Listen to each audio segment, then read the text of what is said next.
Hey, what's up, everyone? My name's Lionel. I'm your host for LT Productions, and you are watching I Watch You Watch. We are covering Raising Kanan. This is season 4, episode 4. I appreciate everyone for coming to my channel. Please like this video, share it. You can leave your comments below, and subscribe if you are new to the channel. Welcome aboard. Hit your notifications button for the next video coming to you. What was that saying back in Blockbuster Day? I think a video or something coming soon to you, whatever. Anyways, be notified. All right, so let's get into this episode. All right, so this episode, you can tell that things are heating up. It's not like bombs away, but we're starting to get somewhere. I was more annoyed by Unique in the last episode, but I think at least I'm understanding where he's coming at as far as his plan. And it's basically to destroy Rock. Ain't asked no questions as of yet, but want to destroy Rock. All right, so Rock, she has some time with her mom. And Rock is very upset that she did just reveal the whole cancer situation. We finally get the answer that I've been trying to find out. Okay, so what happened to the dad? Come to find out, the dad unalived himself. Mom, she did not feel like she admits that she was a bad wife. After he passed away, it was just like everything was left up to the children to try to take care of themselves and da-da-da-da-da. She didn't care, all that good stuff. Now, I am just trying to get some understanding as far as probably what the mom was dealing with. Like, you think of a baby boomer or post-baby boomer, whatever age group she was in, who was supposed to depend totally on her husband, someone that's the provider and all that good stuff, all of a sudden is gone. Not from somebody robbing him and taking his life, not from some type of illness or natural causes. A man that probably has appeared to be the strong dude, all of a sudden is gone. And now she has 3 babies that she's got to take care of. The mom says that everyone has their own interpretation as to what happened after their father passed away. Marvin said that he took care of everything, you did your thing, and Lou thought that he was all by himself and all that. Somehow Rock was saying that you said all this stuff just to make everything be about you. And I mean, it is that Rock, I don't know. So mom was just sitting back and she's reflecting as to what her life is now, and knowing, because of how she led her life after her husband passed away, knowing nobody is going to miss her is a lot. So Rock said that she can't take this and she walks out. All right, so we find out that Kanan got robbed along with Rock. They took a good chunk of everything.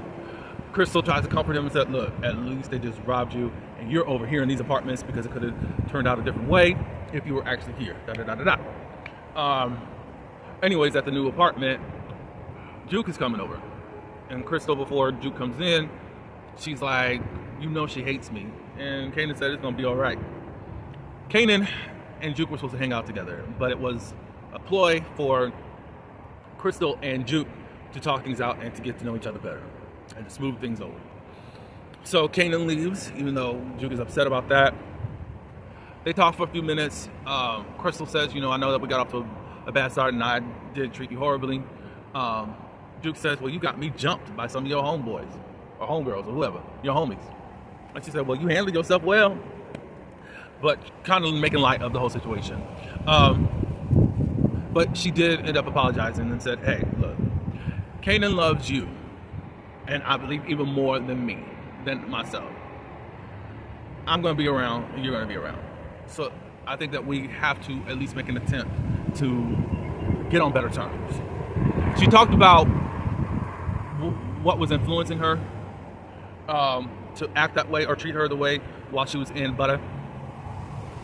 She was in a bad predicament at home. Of course, we know about that. And then Juke put it together, and I'm so glad she did. Juke says, so Kanan is just the next person that's your next come up to get out of you, just stay out of your bad situation. Which I was thinking on last week. I don't know if I documented it in my last review, but that basically what is going on. Like, Okay, well, do something for yourself, Crystal. At this point, you're not. You're just deciding to be a plug's, or whatever you want to call it, a drug dealer's boyfriend. Let's see. So basically, I guess Juke has agreed to work on things, but she said that she's out. Rock, Marvin and Rock are torturing. I believe his name is Tremont. And he wants to know who is his plug.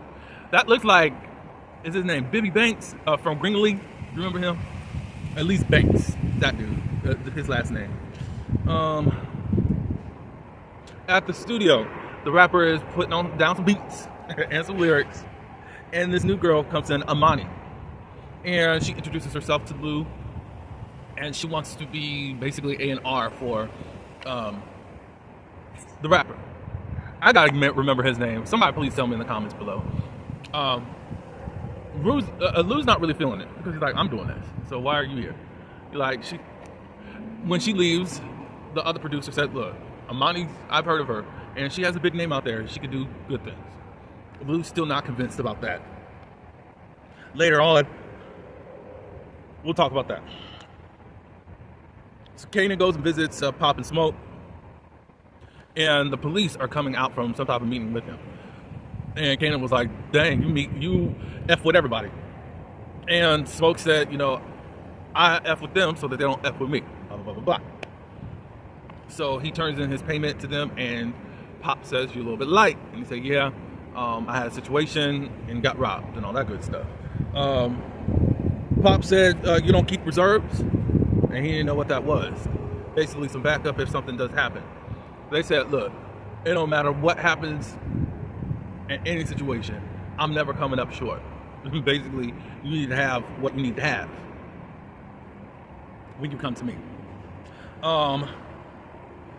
At this point, after being robbed, folks are going to think that he's vulnerable, and you can't make them think that. You have to show them who you are. Be prepared for trouble. Unique and his dude that has been helping him out. He's there for a few minutes, and then Marvin comes. Marvin has this opportunity for the dude just to look out for him after the dude looked out for him, Marvin, and wants him to meet with them for an opportunity in Kimono, I think he said. And it's just a friendly gesture to let them know, reminder that they are friends. And he likes the idea. So back to Kanan, Pop, and Smoke. Pop asks, how do you want people to see you, Kanan? And he says, I want them to see me. And Smoke says, as long as you are wrapped in rock, you're going to be always tied to her. And they want him to just start showing his face and introducing him to two different ones so that they can get accustomed to him and the respect. Basically, they are, as they have been for the last couple of seasons, trying to rip this tie between Rock and Kanan. And they want to have a chance. I believe the better scheme in life is that Pop and Smoke want to get their hands solely on Kanan, and they got to get him up underneath Rock. So go out there and introduce yourself. You don't need Rock like that. All right, so at the gay bar, Juke is with her new friends, or people that she hangs with at the bar, and this girl who is quite smitten with her comes over to her and asks her, do you want a drink? And she said no. Of course, it wasn't really negative or anything to that nature, but the friends that she's around picked up that Juke is overwhelmed, and she said, that's how I was when I first came around. One of the girls did, and but you'll eventually understand or get used to it and know that we are family. Then the girl ended up saying that my family sucks, her real family sucks, da, da, da, da, because she said that she's got family, but they don't really act like this, da, da, da, da. So Unique, he reunites with a dude that he took over his turf. Unique's trying to tell them that no, he didn't do it, Rock did it. So they form an unholy alliance to get their revenge on Rock. They say that Rock killed us both, and now we gotta get payback for this. So after everyone's done with the bar, Juke invites Amara to go get something to eat. And while they're walking a little bit, all of a sudden this man drives and calls out to Amara. And of course Juke is asking what's up, and they're saying, and she's saying, you know, that's my husband, sort of. Sound like a pimp. We don't get any really clarification as to who he is. But anyways, as he's coming up to her, he ends up pushing Juke to the ground and taking Amara with him. He shoves her in the car, and off they go. Rock talks with somebody from the Baltimore area, that guy from there. She says, you know, I don't want to be a supplier. I want to be the direct link. So this dude is pondering and ends up saying, you know, I will get back with you in regards to that. So it looks like Rock has piqued his interest. Rock is making power moves right now. So Lou, the record deal label owner, and Amani, I gotta remember his name also. Basically, Lou doesn't really see why he got to jail with Amani, but the record label owner person says, I think it'll be a good thing, and you just gotta, you can work it out and figure out whatever. Let's play ball. So Marvin takes Unique's friend over to Stefano. Stefano offers a place for him to do some work, take in the business and do the books. And Stefano says that if there's any mistakes, because I am doing this on the back of you, Marvin, if anything happens, I'm going to be looking at you. Of course, Marvin says you have nothing to worry about. So Kanan goes and introduces himself to Kanan. It basically says, you don't have to go through my mom. My business is my business. I said, Lord Jesus. Whatever. He wants to really declare his independence. For me, go on out there and do it, Kanan, since you're so grown and you can do all this mess. Okay, so Unique and the dude that are both being killed by Rock, they go to Rock's warehouse, and Unique says, we're going to take out every ninja that we can. And his agenda is to hurt Rock in every which way that he can. So they go in there, guns blazing. Lou and Amani, they go to some type of bar, and Amani says, you know, that rapper needs a single. She said that she was very amazed at what Lou had did for Famous and Streets Need a Body and all that. And I believe that is the pace and the direction that they need to go in all this. Marvin, Rock, and I thought his name was Otto, but I guess his name is Terry. I'm kind of confused on all the names. I'm sorry, y'all. But basically, Terry or Otto, he is done. He was not expecting all this stuff to come up, but now every time he looks, there's some type of trouble going on. And Rock says, no, stuff that happened with me too, and this whole thing, it was not expected and all that, And basically, they say, we got you. You're going to stay in the business. And Marvin tells him to toughen up. Kanan goes and visits Stefano. Stefano's not having it as far as introducing yourself. He said, you know, I only really took this meeting on behalf of your mother. Your mother really loves you, and your mother borrowed over $1 million or so just to keep you alive. Your mother loves you, And Kanan said, look, I just came here to introduce myself so that you can get to know me. And Stefano says, I don't want to know you. Thank God your mother is here, is around for you. Now, leave my presence. He don't want nothing to do with that. No, one thing about Stefano, he is big on family. And you're going to have to come a different way if you want to cut out Rock in your life. Unique talks to Sal Persetti's wife, Teresa. I think that was the one from last season. Remember at the church? I think they were having communion for their child. And Marvin was the one that did it, but, you know, it was on behalf of Rock, if you remember. Unique really talks to her and say that, you know, we got to get revenge and all that good stuff. So Teresa gives Unique a number and to call them in order to avenge her husband's death. I said, Lord, now I'm starting to like Unique. I like that manipulation type of stuff going on. You know, come up with a plan and just randomly just start shooting and killing people. That was just really weird. So Rock talks with this man about being in the import business. And the dude seems intrigued, and he says that he will be in touch.